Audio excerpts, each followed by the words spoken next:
Bismillahirrahmanirrahim. Langsung kita mulai. Assalamualaikum warahmatullahi wabarakatuh. Waalaikumsalam warahmatullahi wabarakatuh. Sehat semua anak-anak untuk pertemuan hari ini.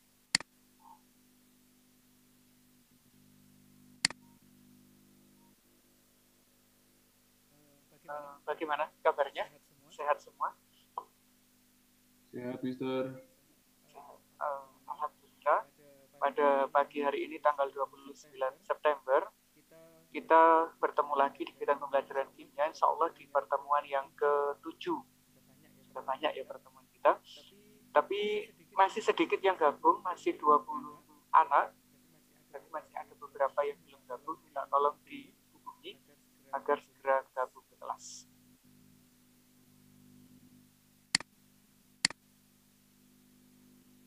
Sebelum kita mulai materi, kita absensi dulu ya untuk kehadiran, cek kehadiran anak-anak. Ntar tak persiapkan.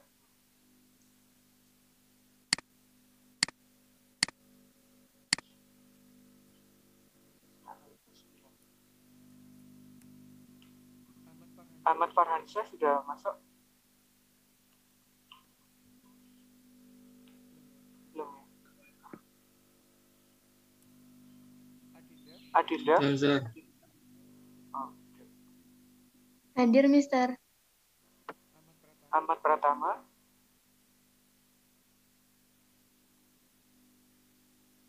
Ahmad Sahrul? Hadir, Mister. Aisyah? Hadir, Mister. Angger? Udah, Mister. Arifandi? Hadir, Mister. Billy? Hadir, Mister. Dava? Saya, Mister. Dwi Yunita? Hadir, Mister. Evelyn? Hadir, Mister. Habibi? Hadir, Mister. Kanasa?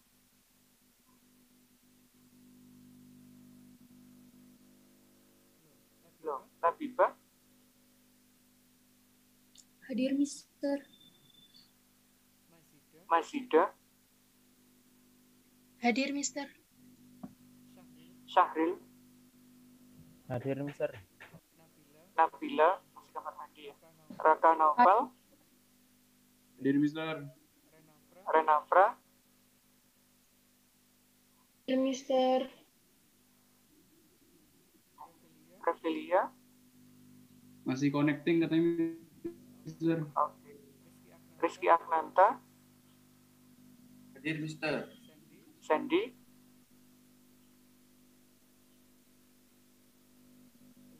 Halo, Mayang? Hadir, Mister. Wiratama? Hadir, Mister. Ahmad Pratama sudah gabung ya?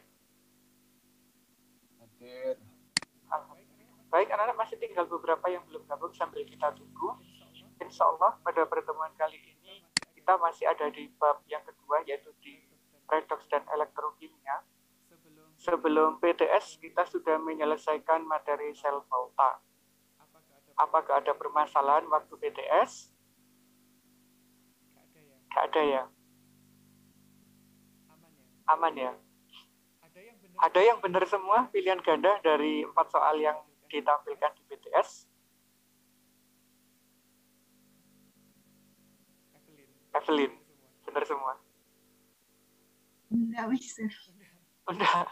Habibi, Itu Mister. mudah. Oh, Habibi, subhanallah. Habibi, keren. Karena mudah memang yang dikeluarkan di PTS kemarin. Nggak ada yang... Alhamdulillah. Sudah sempat kita bahas di kelas semua, tinggal pengembangan. Nah, soal-soal yang diambil di sana adalah rata-rata menuju soal UTBK. Jadi disiapkan anak-anak sudah terbiasa dengan soal UTBK. Baik, untuk hari ini, insya Allah kita masih melanjutkan materi di bab redox dan elektrokimia, tapi sudah tidak bahas sel volta lagi, namun membahas materi lanjutannya. Aplikasi redox dalam kehidupan sehari-hari bagian yang kedua, yaitu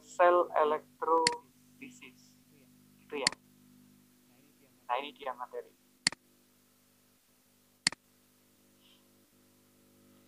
Untuk elektrolisis adalah puncak dari ilmu kimia, jadi perhitungan di kimia SMA itu berakhir di bab ini, di bab elektrolisis. Setelah bab ini tidak ada perhitungan lagi.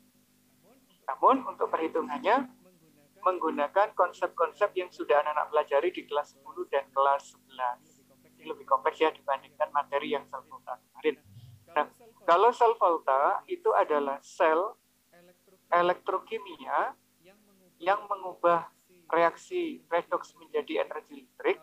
Kalau elektrolisis kebalikannya, yaitu reaksi kimia yang bisa terjadi jika dikenai listrik dari luar. Reaksi redoks itu bisa terjadi jika dikenai listrik dari luar, artinya membutuhkan energi listrik.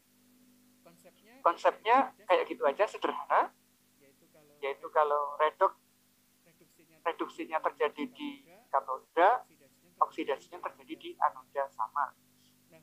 Nah, hal-hal yang harus anak-anak kuasai dengan baik itu adalah diagram ini. Karena syarat bisa menyelesaikan permasalahan elektrolisis, anak-anak harus memahami diagram ini. Kalau perlu di screenshot boleh, di foto boleh, terserah. Kalau nulis kelamaan ya, karena banyak. Untuk menentukan ya. Nanti ini apa di-share PPT-nya? Kayaknya sudah tak masukkan di Google Classroom, Mas. Kalau nggak ada, tak upload lagi lah, nanti gampang ya. Kayaknya sudah sih, seingat saya sudah. Baik, nanti anak-anak kabari ya kalau belum ada ya, biar bisa saya share PowerPoint-nya. Nah, diagram ini difungsikan untuk menentukan reaksi, persamaan reaksi yang terjadi di ruang katoda maupun anoda pada sel elektrolisis. Ada beberapa aturan. Yang pertama, ini reaksi yang terjadi di katoda. Apa yang bereaksi di katoda, yaitu tergantung pada jenis kation. Kation itu apa? Kalau kita punya senyawa yang dielektrolisis, itu ada dua bagian, yaitu ada bagian kation, ada bagian anion. Bagian kation adalah ion yang bermuatan positif, sedangkan anion adalah ion yang bermuatan negatif. Misalkan kita elektrolisis natrium sulfat. Berarti ada ion natrium, ada ion sulfat. Lah, ion natriumnya itu dikenal sebagai kation, ion sulfatnya dikenal sebagai anion. Nah, reaksi yang terjadi di katoda itu sangat dipengaruhi oleh jenis kation. Karena kation itu jika dikelompokkan akan dibedakan menjadi dua golongan, yaitu golongan logam aktif dan kation lain. Logam aktif itu siapa saja? Yaitu kation-kation yang ada di golongan 1A, golongan 2A, Al, dan Mn. Itu ya, diingat-ingat, golongan 1A, 2A, Al, dan Mn. Kation-kation yang termasuk di golongan aktif ini, dia stabil dalam keadaan ion, sehingga dia sulit untuk direduksi. Akhirnya, siapa yang mengalami reduksi? Yang direduksi bukanlah ion-ionnya, melainkan molekul air. Jadi anak-anak, kalau ada soal elektrolisis, kationnya adalah golongan 1, golongan 2, Al, dan Mn, yang direduksi bukan kationnya, tapi adalah molekul air. Karena kationnya cukup stabil. Gitu ya. Ini untuk yang berwujud larutan. Nah, bagaimana kalau kationnya bukan yang ini, bukan golongan 1, 2, L, dan Mn? Misalnya ada Cu2+ misalnya. Kalau Cu2+ berarti masuk yang bagian bawah, yaitu kation lain. Apa yang terjadi? Ternyata kationnya langsung direduksi. Misalnya di sini Cu2+. Berarti Cu2+ langsung direduksi menjadi Cu. Ada Ag+, langsung direduksi menjadi Ag. Selain kation-kation logam transisi, bisa juga kation hidrogen. Kalau ada ion hidrogen, H+-nya direduksi menjadi H2. Kalau berwujud lelehan, lelehan itu sama dengan cairan ya. Oh, kok nutup? Bentar. Tiba-tiba nutup. Kalau ada lelehan atau cairan, apapun kationnya, walaupun dia golongan 1, bisa langsung direduksi. Itu ketentuannya. Itu ya, untuk yang di kation. Apakah ada pertanyaan terkait dengan penulisan yang ada di kation? Belum dulu ya. Biasanya anak-anak akan paham jika sudah ada contoh. Tunggu saatnya, nanti contohnya ada. Yang kedua adalah reaksi yang ada di anoda.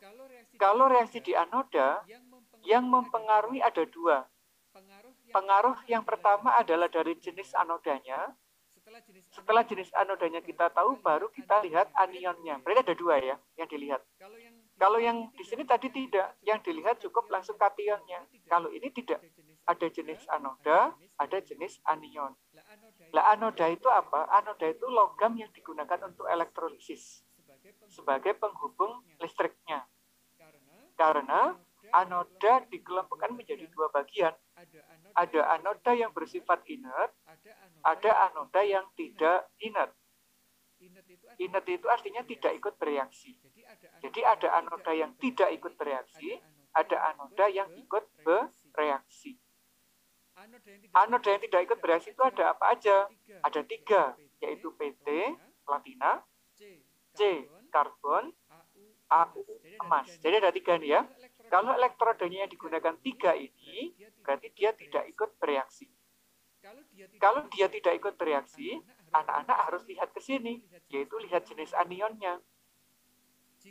Jika anion larutan yang elektrolisis adalah sisa asam oksi, sisa asam oksi itu artinya sisa asam yang mengandung oksigen. Misalnya SO42- berasal dari asam sulfat, NO3- dari asam nitrat, PO43- dari asam fosfat. Nah, ion-ion ini sifatnya juga sangat stabil. Dia tidak bisa dioksidasi. Nah, siapa yang dioksidasi? Yang dioksidasi adalah air. Gitu ya. Jadi, kalau menjumpai ion-ion ini, dia tidak bisa dioksidasi karena dia cukup stabil. Yang dioksidasi adalah molekul air.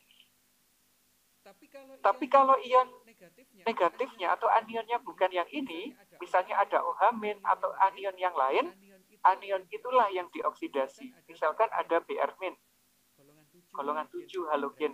Berarti ion Br-nya itulah yang dioksidasi menjadi Br2. Kalau ada Cl- dioksidasi menjadi Cl2. Kalau ada OH- dioksidasi menjadi H2O dan O2. Kalau anionnya oksida, O2- dioksidasi menjadi O2.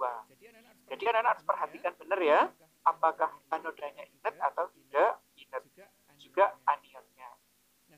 Nah, yang kedua, jika anodanya tidak inert atau anodanya ikut bereaksi, ketentuannya adalah anodanya yang teroksidasi.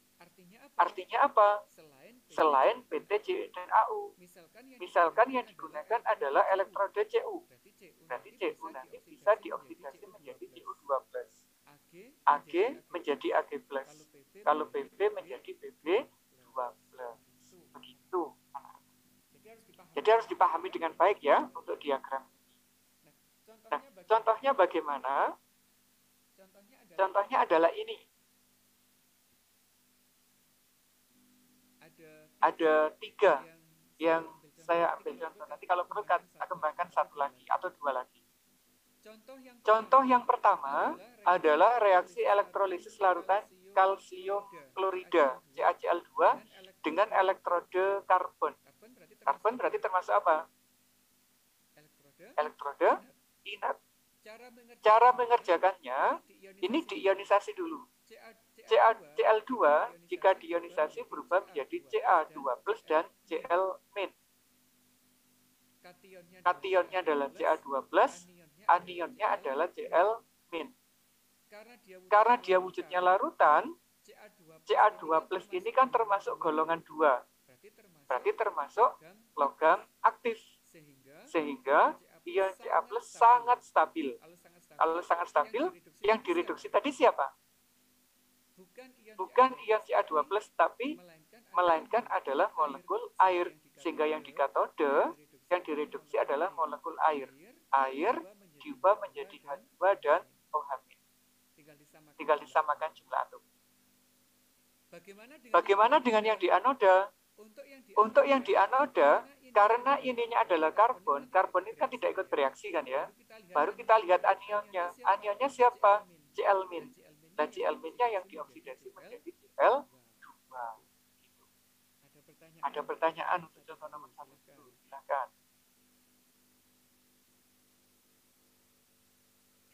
Nggak ada?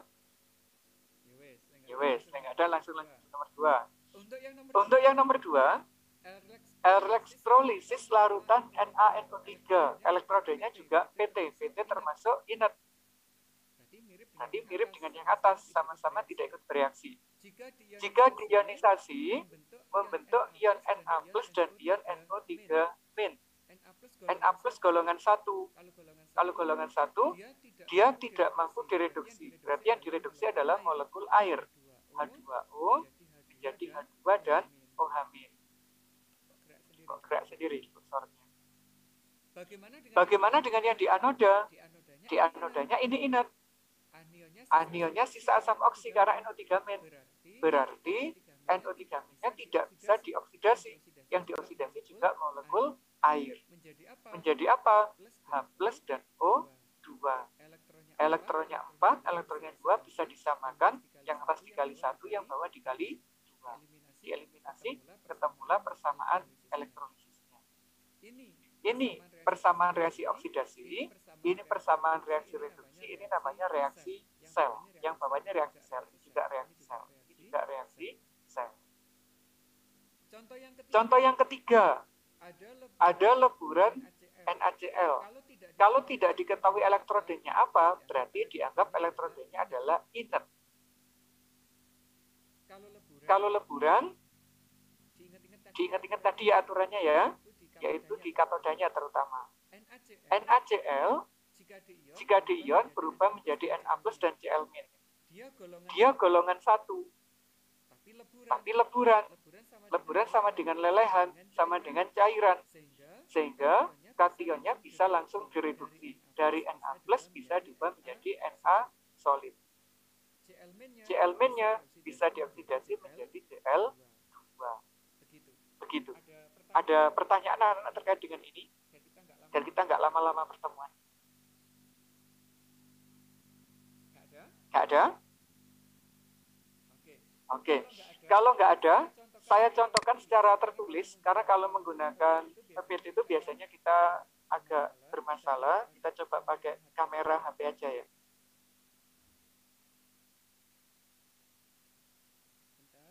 Bentar, kita setting dulu. Nah ini, kita pakai kamera HP biar anak-anak langsung bisa tahu perbedaannya. Misalkan gini, tuliskan, ngeblur ya. Bentar, biar milik saya tak spin, biar rekamannya nanti bagus. Tuliskan persamaan elektrolisis pada, misalkan gitu. Kita ngambil 2 yang identik. Yang A, misalnya CuSO4 dengan elektrode karbon.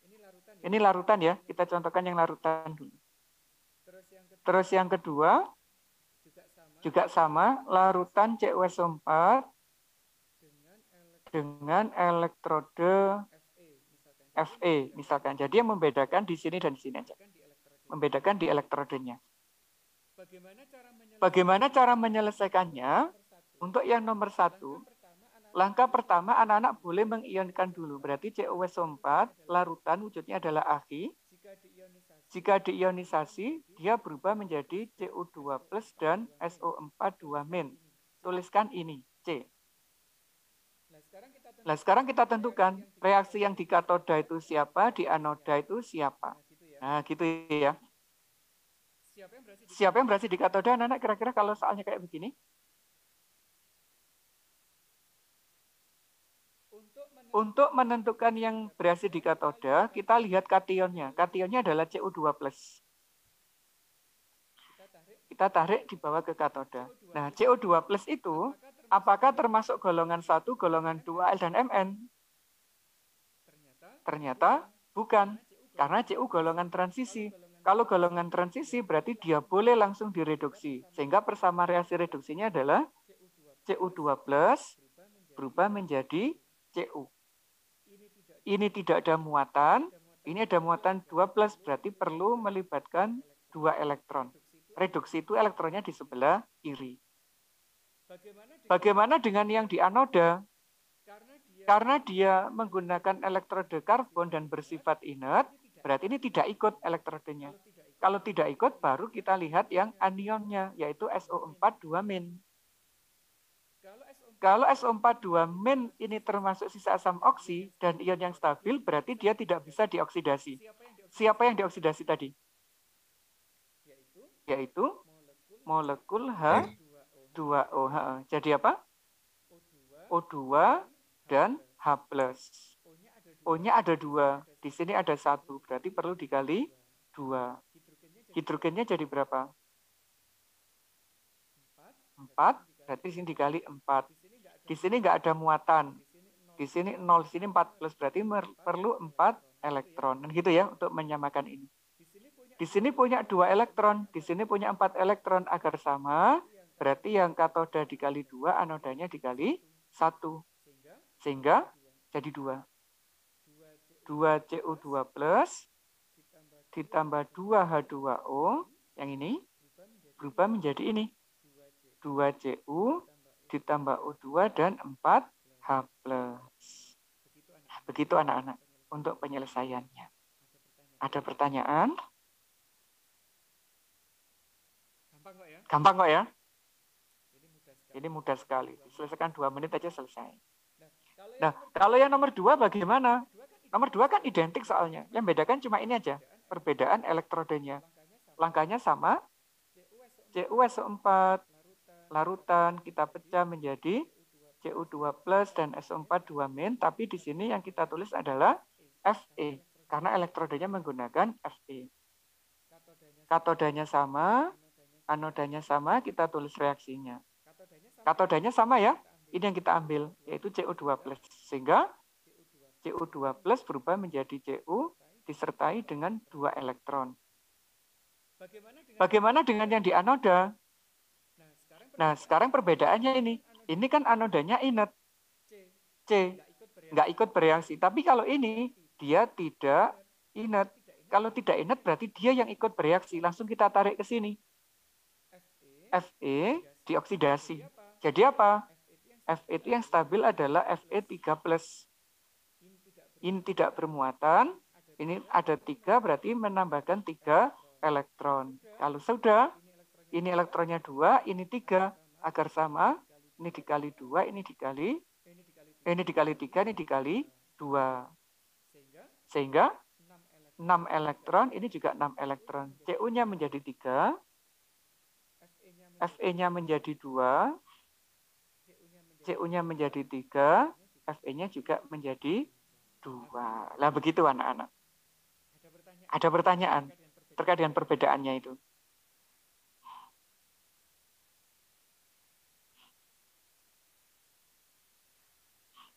Gak ada?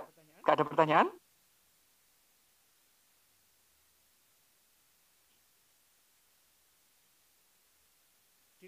Deal ya? Gak ada pertanyaan ya?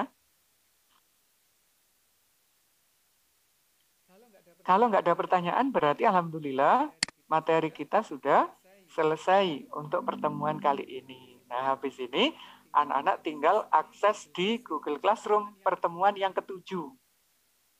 Ingat-ingat pertemuan yang ke-7, karena sudah saya upload sampai pertemuan 8. Karena temanmu yang di 12.3 sudah sampai pertemuan ke-8. Nah, gitu ya. Baik, sambil saya cek yang tadi belum terabsen. Kanasa sudah gabung, Kanasa? Sudah, Mister. Alhamdulillah. Oke, berarti sudah ada semua ya. 26. Oke, pas 24. Baik, anak-anak, kalau nggak ada pertanyaan berarti pertemuan hari ini cukup. Insya Allah tugasnya anak-anak kerjakan dalam waktu 10 menit aja sudah selesai. Karena sangat mudah. Yang penting bisa menguasai bagan tadi. Saya tutup ya. Terima kasih atas perhatiannya.